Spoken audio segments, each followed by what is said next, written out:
Esta noche no. José Luis González. La llanta se vació con un sonido de disparo y luego el aro de metal de la rueda golpeó sobre el asfalto hasta que el automóvil se detuvo a la orilla de la carretera, en medio de la llanura seca y parda como un cuero tostado por el sol. El hombre que iba conduciendo abrió la portezuela y salió a examinar la avería. Estaba de pie junto a la llanta desinflada, los brazos en jarras y los labios replegados sobre la dentadura en una mueca de contrariedad, cuando la muchacha, que había descendido del vehículo por el otro lado, se acercó. Lo miró a él antes que a la llanta, como buscando medir por la expresión del hombre la gravedad de la avería. «Mala suerte», dijo, en inglés. «¿Qué podremos hacer ahora?»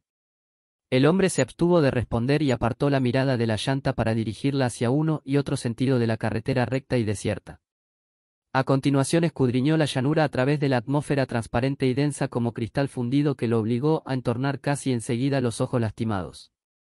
La visión de los cactos que alzaban sus brazos espinosos como inmóviles criaturas suplicantes permanecía aún en sus retinas cuando se volvió hacia la muchacha y la observó durante unos segundos antes de contestar por fin a su pregunta. «No sé qué podremos hacer, Ginny. Sencillamente no lo sé». La otra pareja, que ocupaba el reducido asiento trasero del coupé, descendió también. El hombre, que era gordo, tuvo dificultad para pasar entre los dos asientos. Tanto él como ella vestían pantalones, y la gordura redonda, feminoide, del hombre hacía difícil distinguirlos a distancia por detrás. Solo el pelo largo de ella, cuando no lo llevaba recogido, ayudaba a veces. Se allegaron también a la llanta desinflada. Después de contemplarla unos instantes, el gordo le dijo al hombre que había descendido primero y que se llamaba George. «Será cuestión de unos minutos, ¿no?» El otro lo miró de través y replicó, como conteniéndose para no decir algo peor. «Sin duda, si tú sacas otra llanta del aire».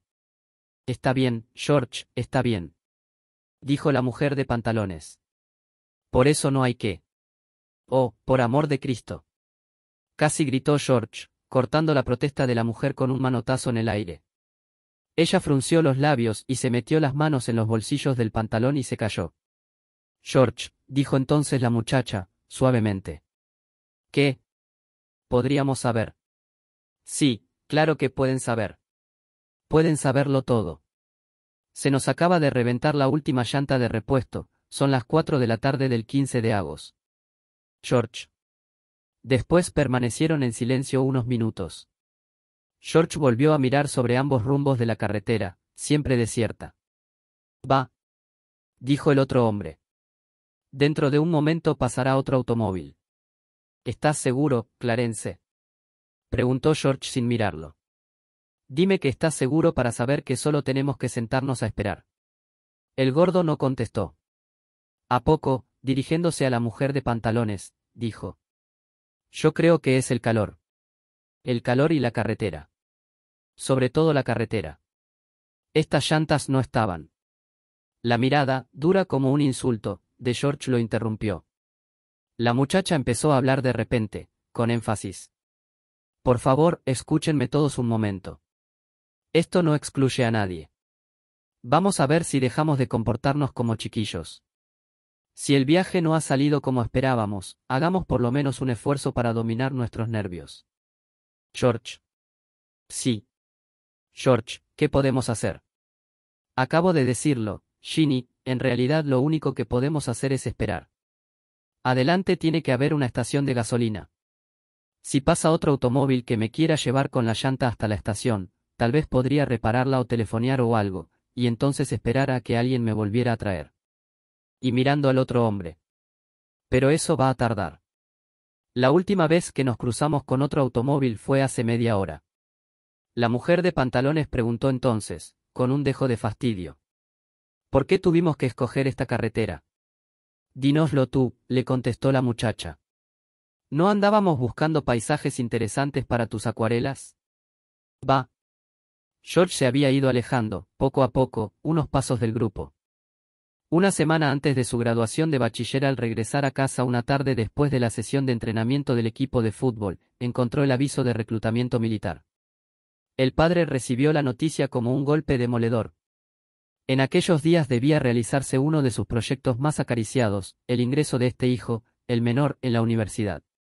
El mayor estaba ya, hacía 2 años, en la escuela de medicina de Yale. A George acababan de aceptarlo en la Facultad de Derecho de Harvard. No hay razón, se quejó amargamente el padre. No hay razón, la guerra está al terminar. De hecho, los americanos no llegaban aún a las Ardenas. El padre trató de conseguir, recurriendo al amigo de la Cámara de Comercio que presidía la Junta Local del Servicio Militar, un diferimiento para el hijo. Pidió 6 meses, seguro de que en ese lapso las hostilidades tocarían a su fin, pero la solicitud fue rechazada. Pensó entonces en la reputación de rama del servicio menos peligrosa que tenía la Marina. Pero alguien le señaló que ese no era el caso en la lucha del Pacífico, que continuaría después de la derrota alemana, y que, además, el periodo mínimo de servicio en la Marina era de 3 años, terminara la guerra o no. Un mes después de la ceremonia de graduación, George ingresó a filas con más de la mitad de sus compañeros de aulas. Para él, el reclutamiento no fue motivo de aflicción ni mucho menos, la universidad no dejaba de atraerle, pero la promesa de aventuras de la experiencia bélica lo seducía mucho más. Concluidos los 3 meses de adiestramiento básico, lo asignaron a un regimiento de infantería. Allí, como sargento al mando de su pelotón, conoció a Manny Meléndez. La mujer de pantalones exclamó de repente: «Allá viene un automóvil». Y corrió a pararse en medio de la carretera, los brazos en alto.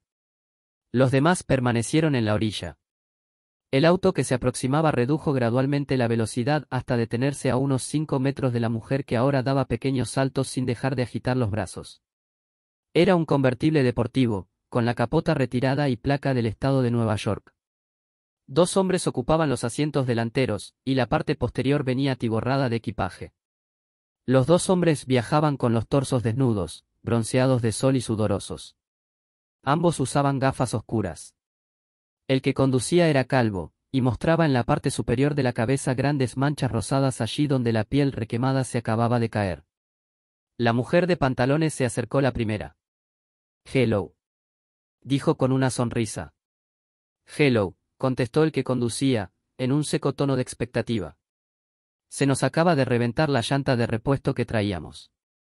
Ustedes nos podrían sacar del apuro. Solo se trata de llevar a George, George, aquí». «Hello», dijo George. «Hello», dijo el calvo. «Pues se trata solamente», continuó la mujer, «de llevar a George con la llanta hasta la estación de gasolina más cercana». El conductor del convertible no alteró la sequedad de su tono para decir: «Lo lamento mucho. Nosotros nos desviamos de la carretera a 1 kilómetro de aquí, para llegar al rancho de un amigo». «Oh», exclamó la mujer de pantalones. «¿Ustedes no saben a qué distancia está la estación de gasolina más cercana?» «No tengo idea, señora. Solo conozco la carretera hasta la desviación». «Sorry». Y el convertible arrancó casi de un salto. La mujer protestó: «Miserables. Que les costaba pasarse un poco de la desviación y llevar a George hasta la...». «Olvídalo», la interrumpió George. «De todos modos no había lugar para mí. Además, no creo que en esta parte de la carretera haya ninguna desviación ni ningún rancho de ningún amigo de nadie». Cuando el recluta George Mitch llegó al pelotón, Manny Menéndez ya era sargento porque se había alistado como voluntario unos meses antes de Pearl Harbor. Cuando su regimiento fue trasladado a un campamento en Pensilvania, Manny Menéndez empezó a conocer el resto del mundo. El resto del mundo era lo que no es el barrio mexicano de Los Ángeles. Al llegar el nuevo contingente, Manny pensó: por un lado estos son de los mejores, pero por otro lado son de los peores. Eran de los mejores porque en su mayoría eran graduados de escuela superior o de universidad y no iba a ser difícil trabajar con ellos, no tan difícil, cuando menos, como trabajar con los hillbillies de Kentucky o Tennessee, pero podrían ser de los peores por la misma razón, porque eran anglos, instruidos y ambiciosos y el hombre que los iba a mandar en adelante era un greaser de Los Ángeles que ni siquiera había terminado su primaria. George Mitch no sabía del barrio mexicano de Los Ángeles. De los mexicanos en general solo sabía que era la gente que Sam Houston echó de Texas como justo castigo por la matanza del Álamo. Sabía también que hablaban español y habitaban un país atrasado y sucio que empezaba al otro lado de algún río en el sur de los Estados Unidos, donde acababa no lo sabía. Y Manny Menéndez, que sabía mucho más que todo eso, nunca pudo contárselo porque George Mitch nunca se lo preguntó. Después empezaría a aprenderlo, pero por obra de otras circunstancias. George consultó su reloj pulsera y vio que eran casi las 6 de la tarde.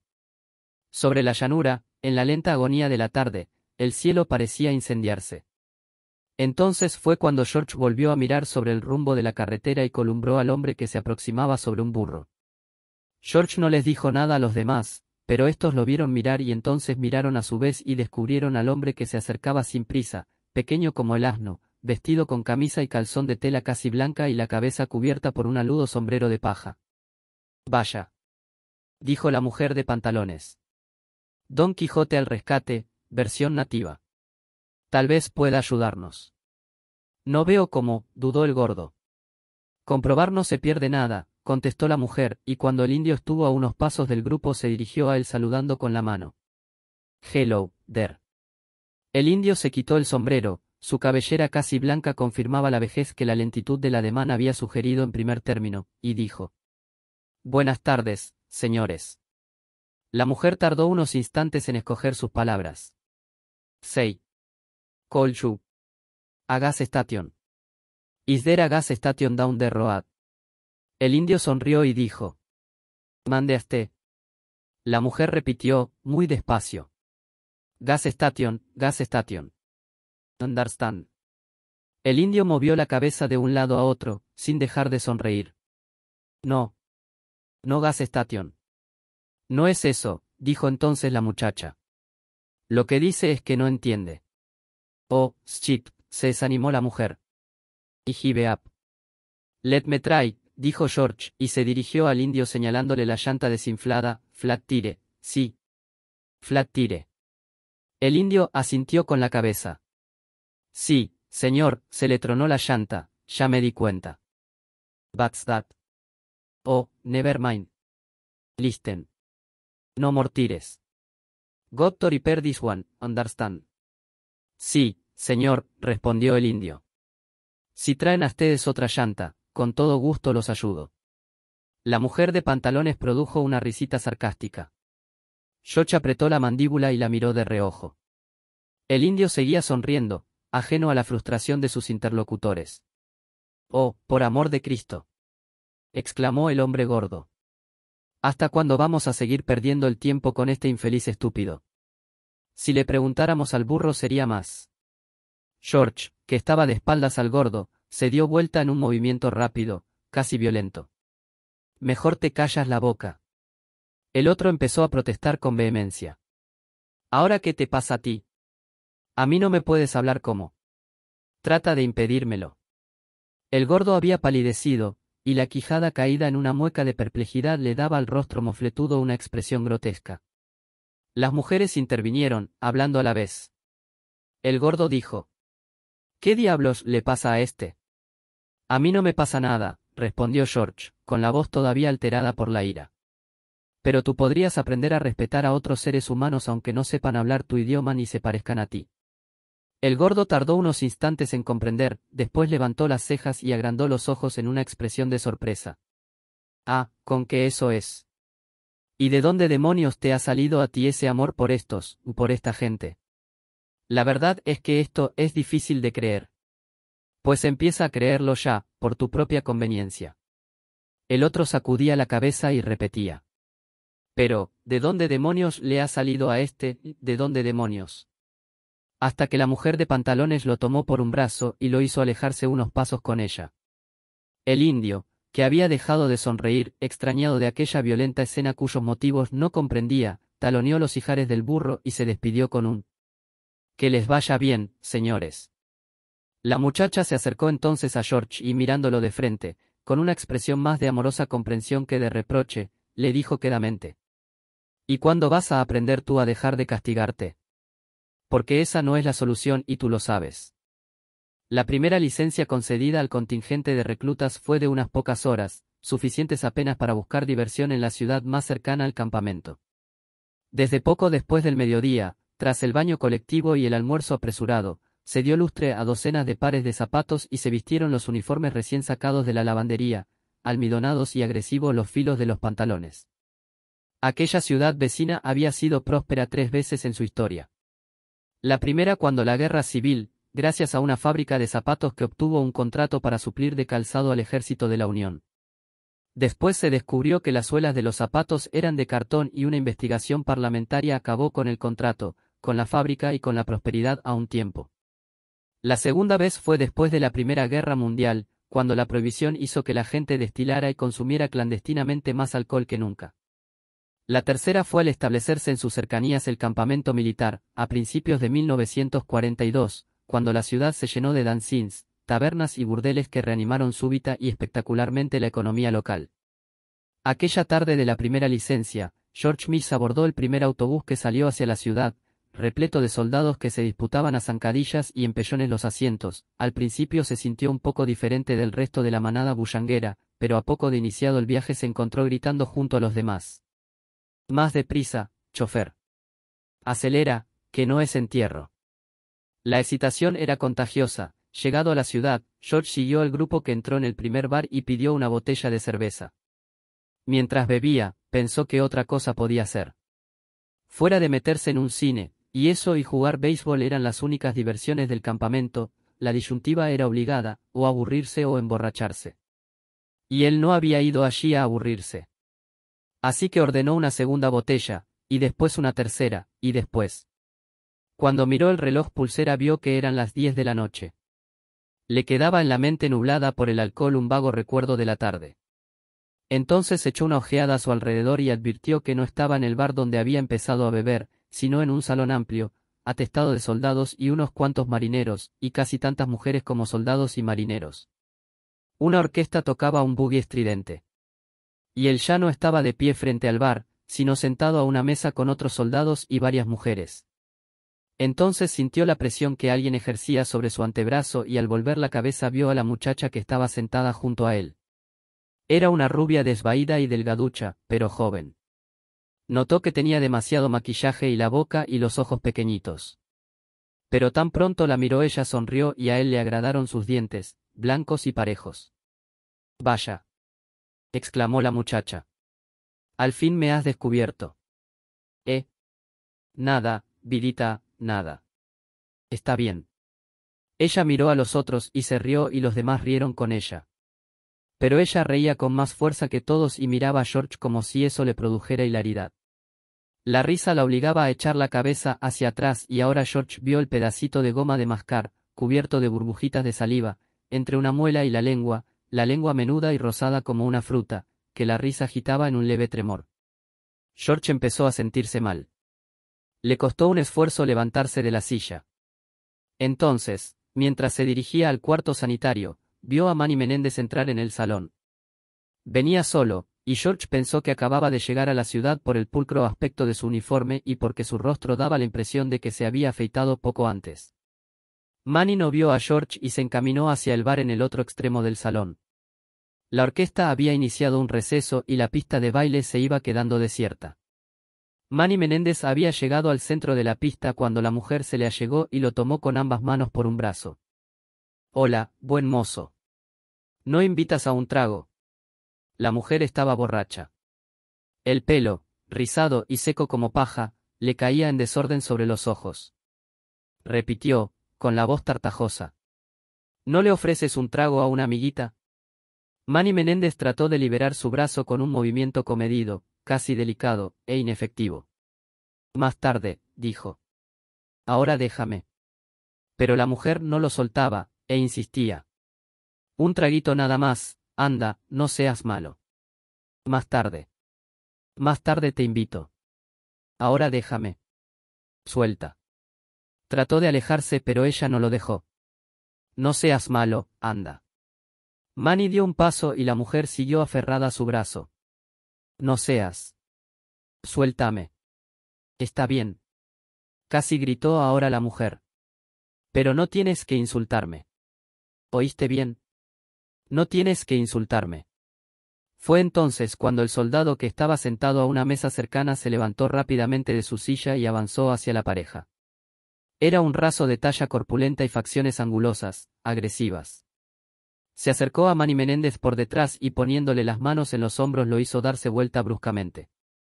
«Listen now, you lousy mex, let that white woman go». «Soldado, quíteme las manos de encima». La respuesta de Manny Menéndez sonó como una orden. Sugar Adam Greiser. El otro contrajo el rostro en una mueca de colérico desprecio y levantó un puño sobre la cabeza del sargento. Este esquivó el golpe con un esguince rápido y golpeó a su vez al agresor en el estómago. En unos instantes se encontró luchando contra 4 hombres. Cuando el piquete de la policía militar irrumpió en el salón, la sangre que emanaba del rostro de Manny Menéndez enrojecía la parte superior de su camisa desgarrada. ¿Qué pasó aquí?, demandó el jefe de los policías militares mientras sus hombres sujetaban a los contendientes. Este tipo atacó a aquella muchacha, contestó el raso corpulento. Y cuando nosotros tratamos de defenderla, se apresuró a añadir otro, él sacó una navaja. Mentira, gritó Manny Menéndez. Todo es mentira. Fueron ellos quienes. ¿Dónde está la navaja?, lo interrumpió el jefe de los policías militares. El segundo soldado extrajo una navaja de bolsillo. Aquí está. Yo se la quité en la pelea. Esa navaja no es mía, exclamó Manny Menéndez. George Mitch no se había movido del lugar donde estaba cuando comenzó la pelea. Ahora, venciendo el malestar que le mantenía la frente cubierta de sudor frío, caminó hacia el grupo en el centro de la pista y empezó a decir: yo lo vi todo desde el principio y puedo decir que... El primer soldado lo interrumpió, mirándolo fijamente a los ojos. Así es. Usted vio todo lo que pasó y puede confirmar lo que acabamos de decir. Este hombre atacó a aquella muchacha y cuando nosotros intentamos defenderla sacó la navaja y se nos echó encima. No es cierto, soldado. George Mitch miró a su alrededor. En todos aquellos rostros blancos como el suyo, en todos aquellos ojos puestos en él con inexorable fijeza, leyó la misma pregunta: no es cierto, soldado. George Mitch sintió que el estómago se le encogía en un súbito espasmo, tragó saliva con dificultad, finalmente tartamudeó.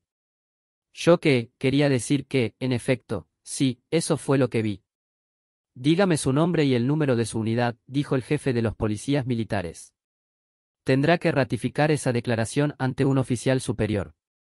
Lo hizo al día siguiente, odiándose ya, pero la orden que despojaba de su rango y condenaba a 1 mes de reclusión al sargento Menéndez nunca llegó a cumplirse. En la tarde de ese mismo día lo descubrieron colgando, con una toalla al cuello, de una viga del techo de la caserna donde estaba detenido. En todo el resto de la tarde no pasó otro automóvil. Oscureció al fin, y la noche del desierto soltó entre los cactos que alzaban sus brazos como inmóviles criaturas suplicantes un vientecillo frío y cortante como el filo de un puñal. La pareja del hombre gordo y la mujer de pantalones se guareció en el interior del automóvil. George y la muchacha permanecieron a la intemperie, resguardados del frío en la zanja a la orilla de la carretera, bajo el zarape multicolor que habían comprado al cruzar la frontera el día anterior. Al cabo de un rato largo la muchacha buscó la mano del hombre y la oprimió con ternura. Él la escuchó decir, musitando casi las palabras: George, todos comprendemos. Tus padres, tu hermano, yo, hasta esos 2 en el automóvil, si supieran. Todos aceptamos las razones de tu viaje a Los Ángeles y de esta visita a México. Pero todo será inútil si te sigues torturando así. Él no contestó y ella no dijo más. Su mano seguía sobre la de él, y a poco el hombre volvió la cabeza y sintió en su mejilla el roce suave y perfumado del pelo de la muchacha. Sintió aumentar la presión de la otra mano sobre la suya y el otro cuerpo acercarse, anhelante, al suyo, y por un instante su brazo se movió hacia el talle delicado. Pero luego, enseguida, el viento se llevó sobre la llanura desolada las palabras lastimosas y vencidas del hombre. No, esta noche no. Por favor, esta noche no. Fin.